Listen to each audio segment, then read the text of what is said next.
Here we're going to talk about the intrusion prevention system, specifically Cisco's intrusion prevention solutions. And we're going to look just at, for this one, we're just going to look at the theory and some of the terms that we need to be understanding and aware of. So we can configure either, we can have both host and network-based intrusion prevention. Host-based is just software that's installed on the host to protect the host.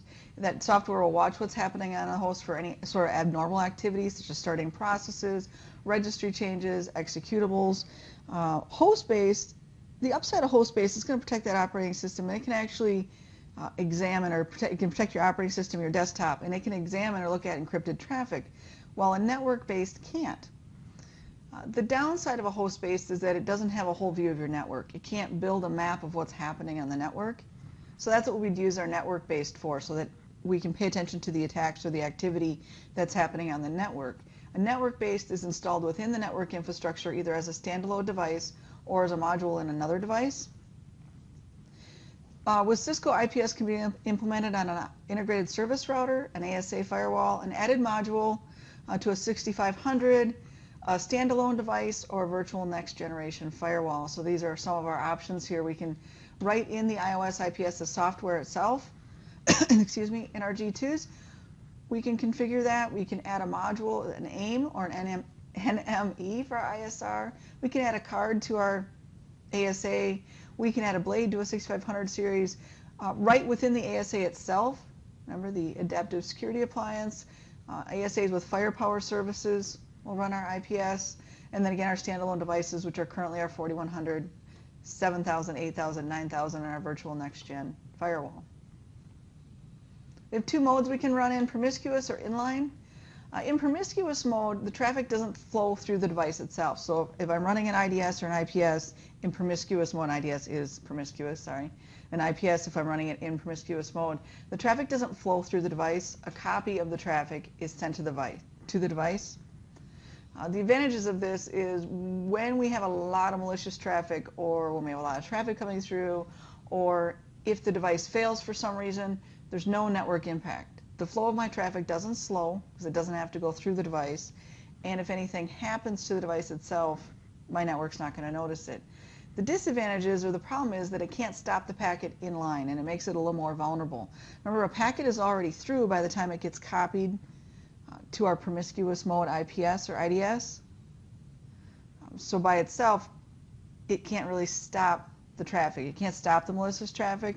It can, though, request that another device that is in line deny packets or connections, and it can reset TCP. So if we draw that, we have, we're going to call this an IDS. Generally, an IDS is the device that runs an intrusion detection. It only detects.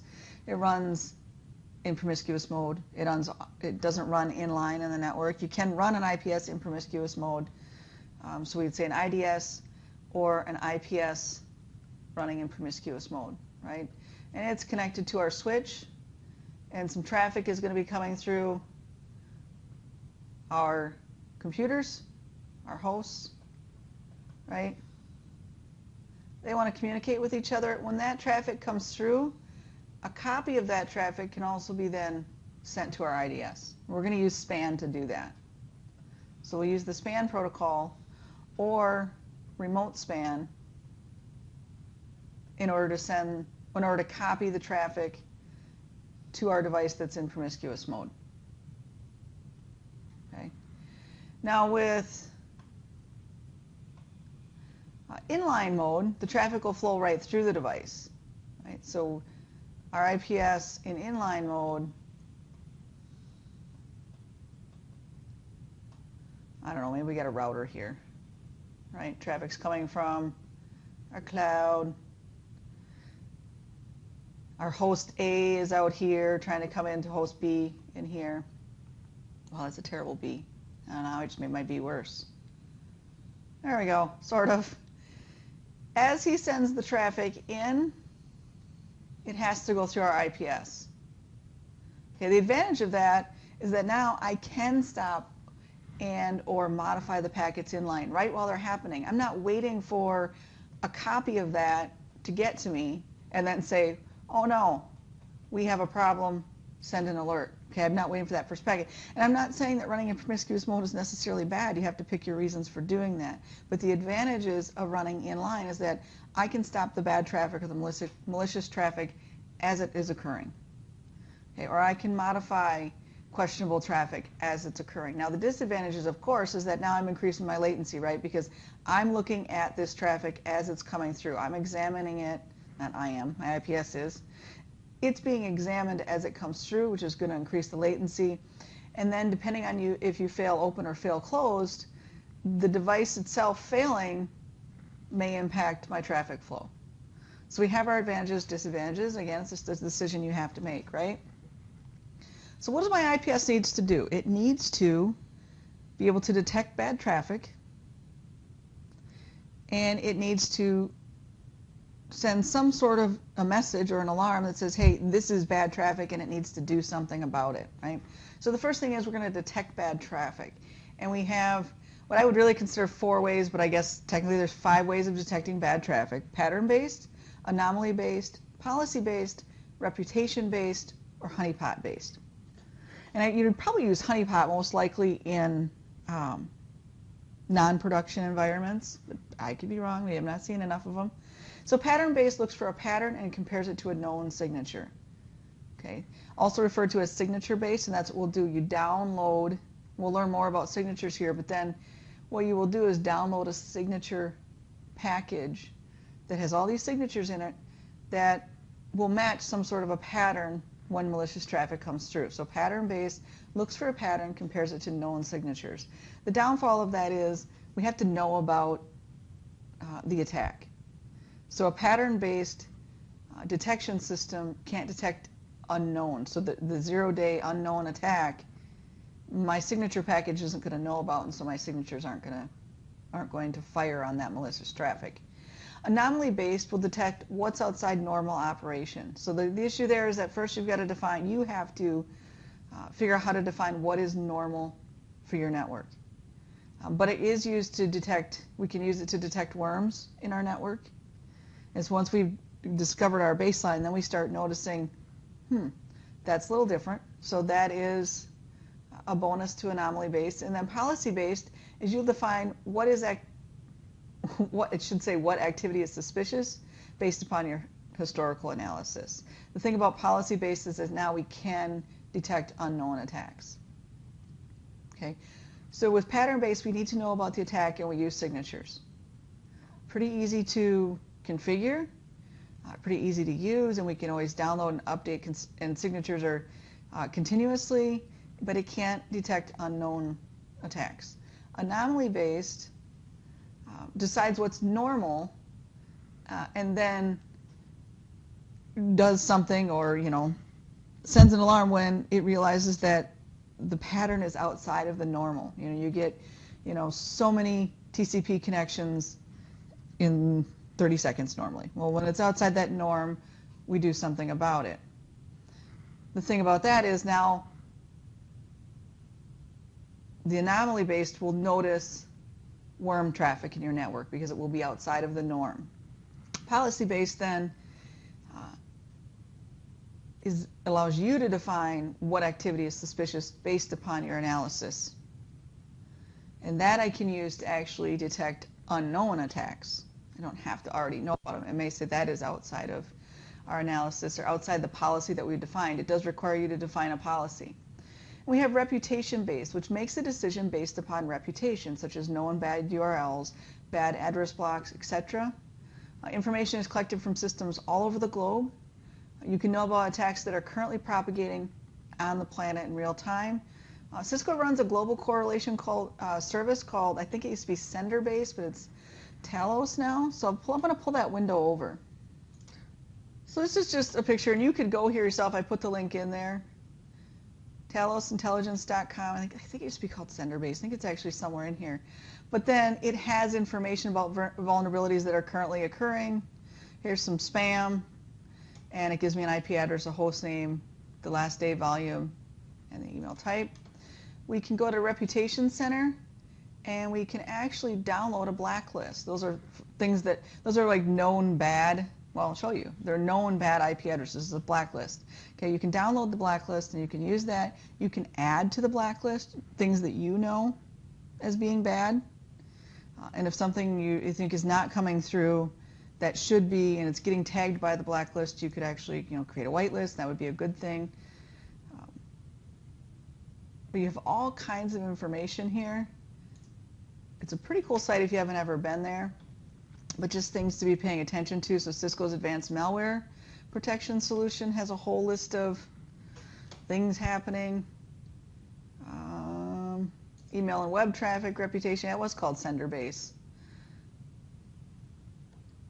And it will detect it is detecting the things that are happening. So just an interesting little thing. This is reputation based. Okay.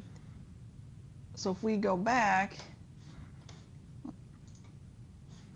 just go back to our slides. Cisco runs this global correlation service that pulls data in from all over the planet to detect whether a URL is bad, blocks of addresses that are bad, sending bad traffic, whatever, email servers that are spamming everyone. And this stuff happens quickly in real time, so it's a pretty slick service, I think. And then the last is a honeypot base, which just uses bogus servers to attract attacks away from the real network. So as your kitty hacker is trying to hack into your network, or attacks are being sent, denial of service, whatever, we hope that while they're attacking, they're actually attacking our honeypot rather than our real network. And then later we can go back and look at that traffic that was sent or those attacks that happened to try to analyze them. Just kind of a diversion, All right, so now we've got to look at our signatures. Let's talk a little more about our signatures, because we're going to use signatures, right, to try to detect bad traffic. So I have two signature types, atomic and composite. Atomic is a single event or packet that will be examined. Composite are multiple packets and events over multiple hosts over a period of time will be examined. So atomic, a single event or packet is examined. Composite, multiple packets and events over multiple hosts over a period of time are examined. Composite signatures have to pay attention to the state. They're stateful. So they have to maintain state. The event horizon is a term we use to describe the period of time state needs to be maintained for a composite signature. There's a lot of signatures.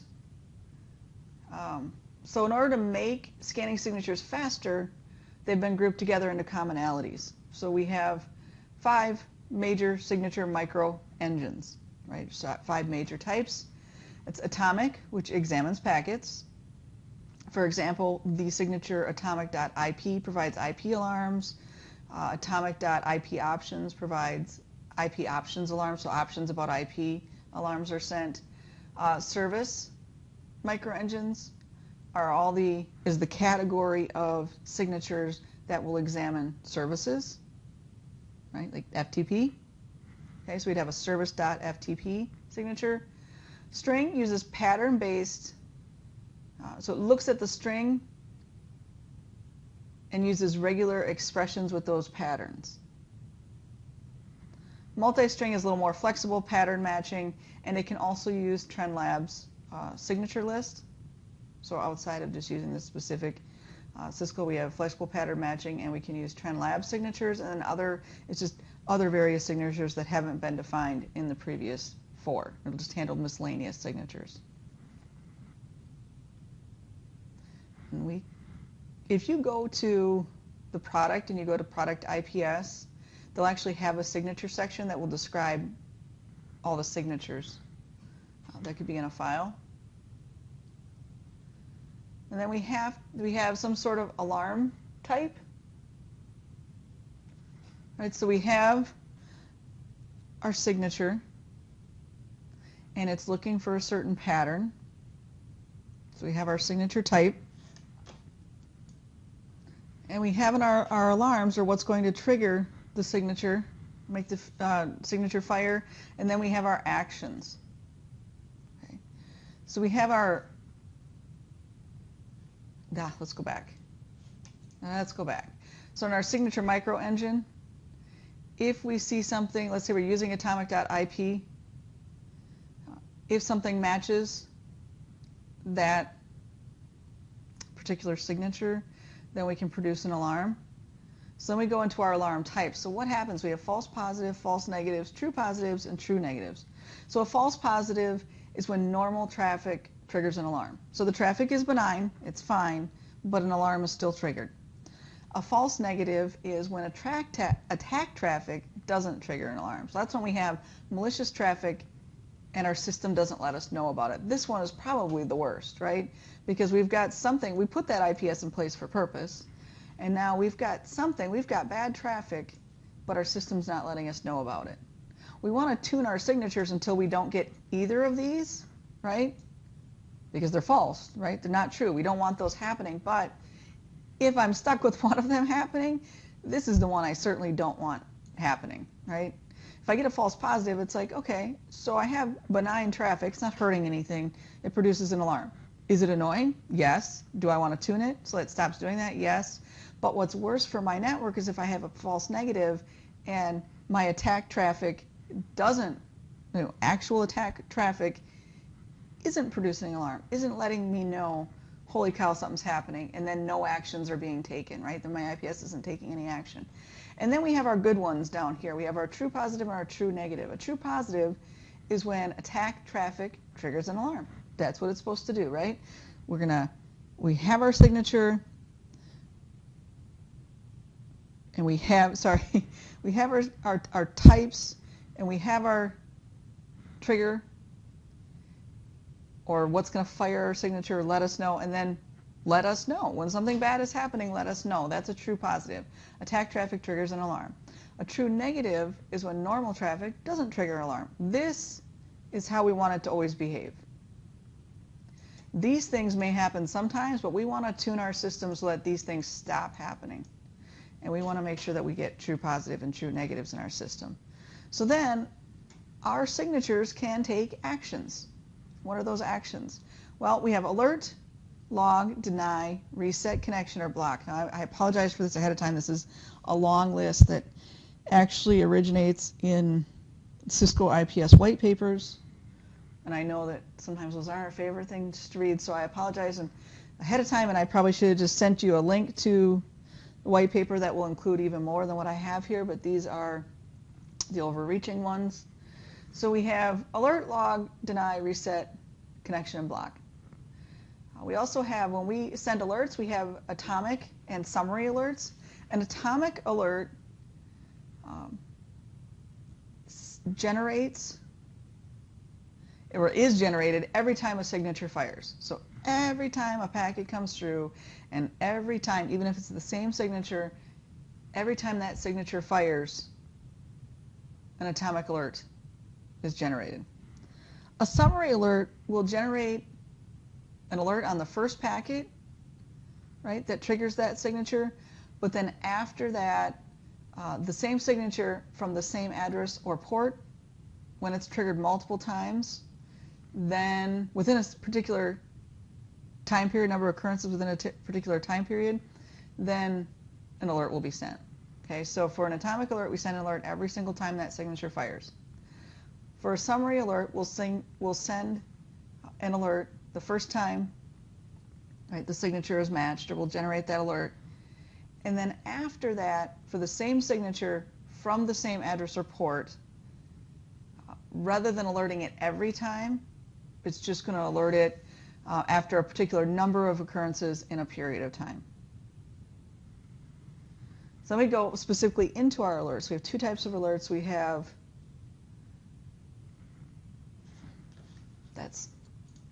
that is funny. This should say produce, not product. I'm like looking at that, I'm like, that is definitely not okay. So let's try to fix that. Should say produce alert. Wow. Produce. There we go. Actually, should I just... Sorry about that, but I don't want to stop in the middle. So let's just, we're going to produce an alert which just says generate an alert, right? we're going to produce a verbose alert, which means generate an alert, and in that alert include a copy of the malicious packet, of the packet that fired that signature. Okay, the other option is to log. So we can log the attacker packet, which logs packets from the attacker, the source. We can log victim packet, which logs packets that are destined to the victim. We can log pair packets, which logs packets between the attacker and the victim. And we can request an SNMP trap, which means we generate a trap and send it to our network management system. When we keep going, we can deny, reset, block activity, or then allow. So if we deny, we have our three major options. Again, within the white papers, we'll find some more granular things. We can deny an attacker inline, which terminates all packets from the attacker's source address for a period of time. The sensor also keeps a list of all currently denied attackers. We can deny the packet inline, which means I'm going to just terminate the packet.